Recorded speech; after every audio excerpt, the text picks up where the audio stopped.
hotel manager, finally stepped forward, taking control of the situation.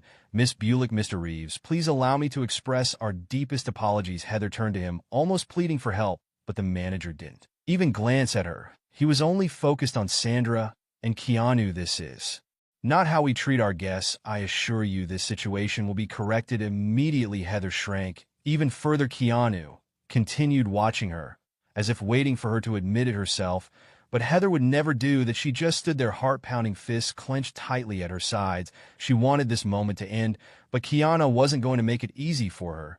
"And what if it had been someone else?" he asked, still looking at Heather. The manager gulped. Heather could feel the weight of every gaze in the room on her. Keanu's question was devastating. What if it had been someone who didn't have a recognizable name, someone who wasn't famous? Would you have treated them the same way? Heather didn't answer, not because she didn't want to, but because she couldn't, because everyone in that lobby knew the truth. She had no answer. Sandra sighed softly, breaking the silence. "This happens all the time." Her voice was quiet, but undeniably true. The manager bit his lip, clearly uncomfortable. He knew this situation wouldn't just go away. The hotel's reputation was on the line. Keanu straightened up again, turning his attention from Heather to the manager. "Sandra should have been in a room 20 minutes ago." The manager nearly stumbled as he rushed to respond. "Yes, of course, we're handling everything right away." Heather hurriedly typed something into the system, printing out the room key cards. She slid them across the desk, trying to keep her hands steady. "Here they are." Sandra took them without saying a